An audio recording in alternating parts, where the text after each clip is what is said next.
ಜಿ5 ಇರುವಾಗ ನೀವು ನಿಮ್ಮ ನೆಚ್ಚಿನ ಶೋಗಳನ್ನ ಎಂದಿಗೂ ಮಿಸ್ ಮಾಡಿಕೊಳ್ಳುವುದಿಲ್ಲ. ಅದು ಸಂಪೂರ್ಣ ಉಚಿತವಾಗಿ. ಅವಿ ನಿನ್ನನ್ನ ತಮ್ಮ ಅನ್ಕೊಂಡಿಲ್ಲ, ಮಗನಾಗಿ ಕೇರ್ ಮಾಡ್ತಾ ಇದ್ದಾನೆ. ಅಂತವನ ಬಗ್ಗೆ ನೀನು ಹಗುರವಾಗಿ ಮಾತಾಡ್ತಾ ಇದೆಯಲ್ಲ, ಮನುಷ್ಯತ್ವ ಇದೆಯಾ ನಿನ್ಗೆ?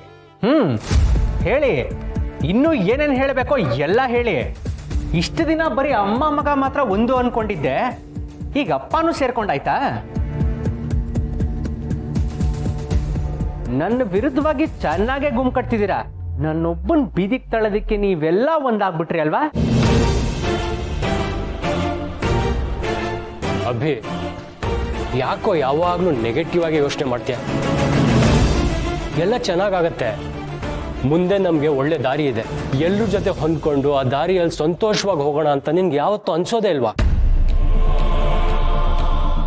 ಎಲ್ರೂ ತಪ್ಪಾಗೆ ತಿಳ್ಕೊತೀಯ, ತಪ್ಪು ದಾರಿನೇ ಹಿಡಿತೀಯ.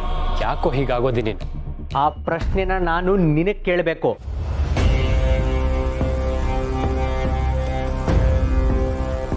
ಮಕ್ಕಳು ಅನ್ನೋದನ್ನು ಮರೆತು ಇವ್ರು ಇಷ್ಟ ಬಂದಾಗ ಇವ್ರ ಲೈಫ್ ಲೀಡ್ ಮಾಡ್ತಿದ್ದಾರೆ.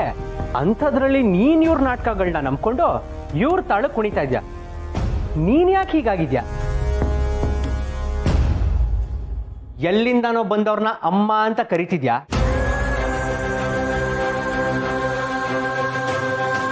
ಮಕ್ಳ ಬಗ್ಗೆ ಮಮತೆನೇ ಇಲ್ದಿರೋರ್ನ ಅಪ್ಪ ಅಂತ ಕರಿತಿದ್ಯಾ. ದಾರಿ ತಪ್ಪಿರೋನು ನೀನು.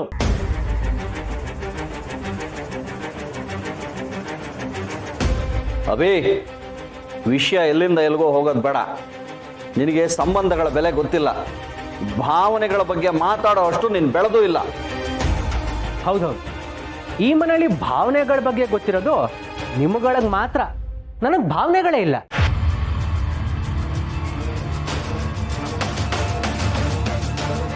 ಇಷ್ಟು ದಿನ ಅಣ್ಣ ಒಬ್ಬನಾದ್ರೂ ನನ್ನ ಜೊತೆಗೆ ಇರ್ತಾನೆ ಅನ್ಕೊಂಡಿದ್ದೆ. ಆದರೆ ಅವನು ಈಗ ಬಾಲ ಅಲ್ಲಾಡಿಸ್ಕೊಂಡು ನಿಮ್ಮ ಹಿಂದೆ ಬರ್ತಿದ್ದಾನೆ. ಎಲ್ಲ ದುಡ್ಡಿನ ಆಸೆ. ಹೀಗಾದ್ರೂ ಆಸ್ತಿನ ಹೊಡಿಬೋದು ಅನ್ನೋ ಪ್ಲಾನ್.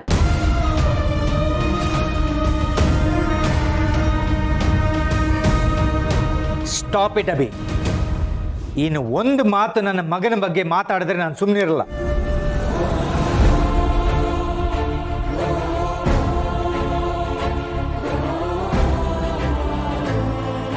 ಅವನ ಕಂಪನಿಯಲ್ಲಿ ಅವನಿಗೆ ಒಂದು ನಿಮಿಷನೂ ಬಿಡುವಿಲ್ದಿರುವಷ್ಟು ಕೆಲಸ ಇದೆ. ಅದನ್ನೆಲ್ಲ ಬಿಟ್ಟು ನಿನ್ನ ಕಂಪನಿಯನ್ನ ನೋಡ್ಕೊಳ್ಳೋದಕ್ಕೆ ಒಪ್ಕೊಂಡಿದ್ದಾನೆ. ಅದು ಅವನಿಗೆ ಮಾಡ್ತಿರೋ ಸಹಾಯ.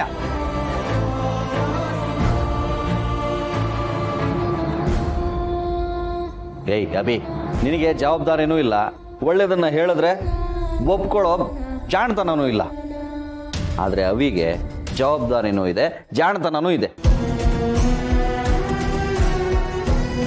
ಅವನು ನಿನ್ನ ಜೊತೆ ನಿಂತು ಈ ಕಂಪ್ನಿನ ಒಂದು ಹಂತಕ್ಕೆ ತರ್ತೀನಿ ಅಂತಿದ್ದಾನೆ. ನೀನು ಅವನ ಬಗ್ಗೆನೇ ಕೆಡ್ತಾ ಮಾತಾಡ್ತಾ ಇದೀಯಾ? ಇವನಿನ್ನೇನು ಮಾತಾಡ್ಕೂಡ್ದು. ನಾನು ಡಿಸೈಡ್ ಮಾಡಾಗಿದೆ. ಇವನಿಗೆ ಕಂಪನಿ ವಿಷಯದಲ್ಲಿ ಕಲಿಯೋ ಆಸಕ್ತಿ ಇದ್ದರೆ ಮಾತ್ರ ಅವಿ ಜೊತೆ ಸೇರಬೇಕು. ಇಲ್ಲ ಅಂದ್ರೆ ಯಾವ ವಿಷಯದಲ್ಲೂ ತಲೆ ಹಾಕದೆ ದೂರ ಇರಬೇಕು. ನಡಿಲಿ, ಇನ್ನು ಏನೇನು ನಡೆಯುತ್ತೋ ಎಲ್ಲ ನಡಿಲಿ. ಒಟ್ಟಿನಲ್ಲಿ ನನ್ನಿಂದ ನನ್ನ ಅಧಿಕಾರ ಕಿತ್ಕೋಬೇಕು ಅಂತ ಹೀಗೆ ಮಾಡ್ತಾ ಇದ್ದೀರಾ ಅಂತ ನಂಗೆ ಚೆನ್ನಾಗಿ ಗೊತ್ತು. ಎಷ್ಟು ದಿನ ನಡೆಯುತ್ತೋ ನಾನು ನೋಡ್ತೀನಿ.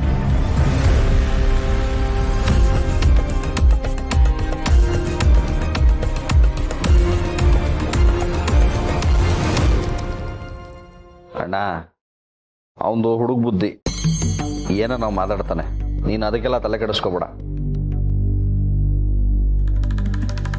ಈ ನಿರ್ಧಾರನ ಮುಂಚೆನೇ ತಗೊಂಡಿದ್ದಿದ್ರೆ ಕಂಪ್ನಿಗೆ ಇಷ್ಟೊಂದು ಲಾಸ್ ಆಗ್ತಿರ್ಲಿಲ್ಲ, ಮನೇಲೂ ಇಷ್ಟೆಲ್ಲ ಕಿರಿಕಿರಿ ಆಗ್ತಿರ್ಲಿಲ್ಲ.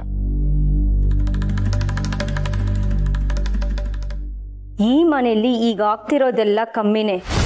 ಬರೀ ಇಷ್ಟೇ ಅಲ್ಲ, ಇನ್ನು ದೊಡ್ಡ ಬಿರುಗಾಳಿನೇ ಈ ಮನೇಲಿ ಹೇಳುತ್ತೆ. ನನ್ನ ಅಪ್ಪಂಗೆ ಅವಮಾನ ಆಗಿದ್ದ ಮನೆ ಇದು.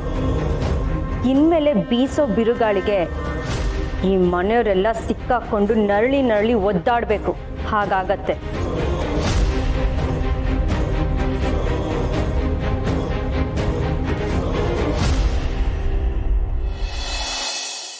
ಇಷ್ಟೊಂದು ನೊಂದ್ಕೋಬೇಡ. ಈ ಅಮ್ಮ ನಿನ್ನ ಪಾಲಿಗೆ ಯಾವತ್ತೂ ಇರ್ತಾಳೆ. ಈ ಅಮ್ಮ ನಿನ್ನ ಹೆರ್ಲಿಲ್ಲ ಅನ್ನೋ ಹಂಗಿಲ್ಲ. ನಿನ್ನ ನಿನ್ ರಕ್ತ ಹಂಚ್ಕೊಂಡು ಹುಟ್ಲಿಲ್ಲ ಅನ್ನೋ ಬೇಜಾರು ಇಲ್ಲ. ಅದಕ್ಕಿಂತ ಮೀರಿದ ಪ್ರೀತಿ ಈ ಅಮ್ಮ ನಿನಗೆ ಕೊಡ್ತಾಳೆ. ಆದ್ರೆ ಈಗ ನನ್ನ ಹೆಸರಿರೋ ಈ ಜಾಗದಲ್ಲಿ ನಿನ್ ನಿಜವಾದ ಅಮ್ಮನ ಹೆಸರನ್ನೇ ಬರಿಬೇಕು. ಆದಷ್ಟು ಬೇಗ ನಿನ್ಗೆ ಆ ಹೆಸರು ಗೊತ್ತಾಗ್ಬೇಕು. ಇಲ್ಲಮ್ಮ, ಇನ್ಮೇಲೆ ನಾನು ಅಂತ ಆಸೆ ಇಟ್ಕೊಳ್ಳಲ್ಲ. ಹುಟ್ಟಿ 24 ವರ್ಷ ಆದ್ರೂ ಈ ನತದೃಷ್ಟಿಗೆ ಅಮ್ಮನ ಹೆಸರು ತಿಳ್ಕೊಳ್ಳೋ ಯೋಗ್ಯತೆನೂ ಇಲ್ಲ. ಪೂರ್ಣಿ, ನನಗ ಆ ನಂಬಿಕೆ ಇದೆ. ನಿನಗೆ ನಿನ್ ನಿಜವಾದ ಅಮ್ಮ ಸಿಕ್ಕೇ ಸಿಗ್ತಾರೆ. ಅವ್ರನ್ನ ನಾನು ಹುಡುಕ್ತೀನಿ. ಅವ್ರ ಬಗ್ಗೆ ನನ್ಗೊಂದಿಷ್ಟು ವಿಷಯಗಳು ಗೊತ್ತು. ಅದೇ ಆಧಾರದ ಮೇಲೆ ಹೇಗಾದ್ರೂ ಸರಿ ಅವ್ರನ್ನ ಹುಡುಕಿ ಅವ್ರು ಯಾರು ಎಲ್ಲಿದ್ದಾರೆ ಅಂತ ನಿನಗೆ ತಿಳಿಸ್ತೀನಿ. ಅಮ್ಮ, ನಿಮಗಿನ್ನೂ ಏನು ವಿಷಯ ಗೊತ್ತಿದೆ? ಅವ್ರ ಬಗ್ಗೆ ಹೇಗೆ ತಿಳ್ಕೊಬೋದು? ನಿನ್ ಯಾರೋ ದೇವಸ್ಥಾನದ ಹತ್ರ ಒಂದು ದೊಡ್ಡ ಕಾರಲ್ಲಿ ಕರ್ಕೊಂಬಂದ್ ಬಿಟ್ರಂತೆ. ಅಂದ್ರೆ ನಿನ್ ಹೆತ್ತೋರು ಒಳ್ಳೆ ಸ್ಥಿತಿವಂತರು ಅಂತಾನೆ ಆಯ್ತು. ಎಂಥ ಸ್ಥಿತಿವಂತರು ಆದ್ರೆ ಏನಮ್ಮ, ನನ್ನನ್ನು ಇಂಥ ಸ್ಥಿತಿಗೆ ತಳ್ಳಿಬಿಟ್ರು. ನೊಂದ್ಕೋಬೇಡ, ಇದೆಲ್ಲ ವಿಧಿ ಆಟ ಅಷ್ಟೇ. ನನ್ಗೀಗ್ಲೂ ಅನಿಸ್ತಾ ಇದೆ, ನೀನ್ ಹೇಗ್ ನಿನ್ ತಾಯಿ ನೋಡ್ಬೇಕು ಅಂತ ಒದ್ದಾಡ್ತಾ ಇದೆಯೋ ಅದೇ ರೀತಿ ನಿನ್ ತಾಯಿ ಕೂಡ ನಿನ್ನ ನೋಡ್ಬೇಕು ಅಂತ ಎಲ್ಲೋ ಒಂದ್ ಕಡೆ ಒದ್ದಾಡ್ತಾ ಇದ್ದಾರೆ ಅಂತ. ಹಾಗಾದ್ರೆ ನನ್ನ ಹೆತ್ತೋರ್ ಬಗ್ಗೆ ನಾನು ತಿಳ್ಕೊಬೋದಾ? ನಾನು ಅವ್ರ ಜೊತೆ ಇರ್ತೀನೋ, ಅವ್ರ ಪ್ರೀತಿನ ಪಡ್ಕೋತೀನೋ ನನಗೆ ಗೊತ್ತಿಲ್ಲ. ಕಡೆ ಪಕ್ಷ ಅವ್ರ ಹೆಸರಾದ್ರೂ ಗೊತ್ತಾದ್ರೆ ಅದೇ ನನ್ನ ಅದೃಷ್ಟ ಅನ್ಕೋತೀನಿ. ಖಂಡಿತ ಗೊತ್ತಾಗತ್ತೆ ಪೂರ್ಣಿ. ನೀನ್ ಯಾರೋ ಶ್ರೀಮಂತರ ಮಗಳು ಅನ್ನೋದಷ್ಟೇ ಈಗ ಗೊತ್ತಿರೋ ಸತ್ಯ. ಆದ್ರೆ ಈ ಸತ್ಯನ ಬೆನ್ ಹತ್ತಿ ನಾನು ಖಂಡಿತ ಅವ್ರನ್ನ ಹುಡುಕ್ತೀನಿ.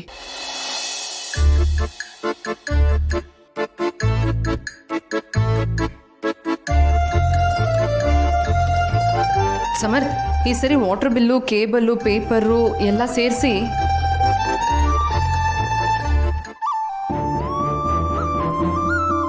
ಸಮರ್ಥ್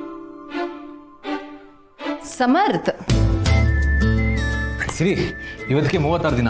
ಕೂತ್ಕೊಳ್ಳಿ. ಇಷ್ಟೊತ್ತಿಗೆ ನಮ್ಮ ಮಗು ಹೇಗಿರ್ಬೋದು? ಇಷ್ಟೆಷ್ಟಿರ್ಬೋದಾ ಅಥವಾ ಸ್ವಲ್ಪ ದೊಡ್ಡದಾಗಿರುತ್ತಾ? ಅದಕ್ಕೆ ಕಣ್ಣು ಮಗು ಬಾಯೆಲ್ಲ ಹೊಂದಿರುತ್ತಾ? ನಿನ್ನ ಜೊತೆ ಮಾತಾಡ್ತಾ ಇರುತ್ತಾ? ಅದು ಮಾತಾಡ್ತಾ ಬಿಡುತ್ತೋ, ನೀನಂತೂ ಮಾತಾಡ್ತಾ ಇರ್ಬೇಕು ಯಾವಾಗ. ನಮ್ಮ ಮಗು ನಮ್ಮ ಕಣ್ಮುಂದೆ ಯಾವಾಗ ಬರುತ್ತೋ ಅಂತ ಕಾಯ್ತಾ ಇದ್ದೀನಿ. ಅಂದಾಗೆ ಸಿರಿ, ಈ ಬಸ್ರಿ ಬೈಕ್ ಅಂತಾರಲ್ಲ, ಅದೇನು ಅಂತ ಹೇಳೋ. ಈ ದುಡ್ಡಿನ ಪ್ರಾಬ್ಲಮ್ ಎಲ್ಲ ಇದ್ದಿದ್ದೆ, ಅದನ್ನೆಲ್ಲ ಮೀರಿ ನಿನ್ನ ಬೈಕ್ ತೀರಿಸ್ತೀನಿ. ಅದೇನೋ ಹಾಲಿಗೆ ಕೇಸರಿ ಹಾಕೊಂಡು ಕುಡಿದ್ರೆ ಮಗು ತುಂಬ ಚೆನ್ನಾಗಿ ಹುಟ್ಟುತ್ತಂತೆ. ಹಾಗಾದ್ರೆ ಒಂದು 100 ಗ್ರಾಮ್ ಕೇಸರಿ ಆರ್ಡರ್ ಮಾಡ್ಲಾ? ದಿನ ಹಾಲು ಹಾಕೊಂಡು ಬಿಡಿ. 100 ಗ್ರಾಮ್ ಕೇಸರಿನ?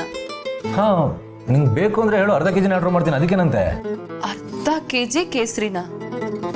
ಸಮರ್ಥ್, ಒಂದ್ ಕೆಲಸ ಮಾಡು, ಮೊದ್ಲದೇನೋ 100 ಗ್ರಾಮ್ ಅಂದಲ್ಲ, ಫಸ್ಟ್ ಅದನ್ನ ಆರ್ಡರ್ ಮಾಡು.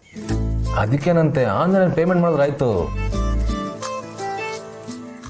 ZEE5 ಆಪ್ ಡೌನ್ಲೋಡ್ ಮಾಡಿ ಎಲ್ಲಾ ಸಂಚಿಕೆಗಳನ್ನು ಸಂಪೂರ್ಣ ಉಚಿತವಾಗಿ ನೋಡಿ.